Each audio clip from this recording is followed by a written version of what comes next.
સુરતના પ્રખ્યાત Dumas C face પર આજે એક અલગ જ નજારો જોવા મળ્યો, જ્યારે ગુજરાતી ફિલ્મ ઇન્ડસ્ટ્રીના સુપરસ્ટાર મલ્હાર ઠક્કર પોતાની આગામી ફિલ્મના પ્રમોશન માટે અહીં પહોંચ્યા. તેમની સાથે લાલો ફેમ એક્ટર સુહૃદ ગોસ્વામી પણ જોડાયા હતા. ફિલ્મ ધરપકડના પ્રમોશન દરમિયાન ફિલ્મના નામ મુજબ એક અનોખો સીન ક્રિએટ કરવામાં આવ્યો, જેમાં મલ્હાર ઠક્કરની નકલી ધરપકડ દર્શાવવામાં આવી. આ અનોખી એન્ટ્રીને જોવા માટે મોટી સંખ્યામાં લોકો એકત્રિત થયા હતા. સુરતના ડુમ્મસ સી ફેસ પર આજે ફિલ્મી માહોલ છવાઈ ગયો હતો. ફિલ્મ ધરપકડના પ્રમોશન માટે પહોંચેલા મલ્હાર ઠક્કર અને સુહૃદ ગોસ્વામીએ એક અનોખી સ્ટાઇલમાં એન્ટ્રી કરી હતી. ભીડ વચ્ચે અચાનક નકલી પોલીસ સાથે બંને કલાકારો આવ્યા અને મલ્હાર ઠક્કરની ધરપકડનો સીન રીક્રિએટ કરવામાં આવ્યો. આ દ્રશ્ય જોઈને લોકો આશ્ચર્યચકિત રહી ગયા અને મોટી સંખ્યામાં લોકો ત્યાં ભેગા થઈ ગયા.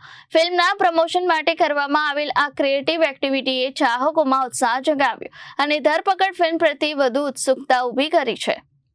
Bureau report, Janadesh news, Surat.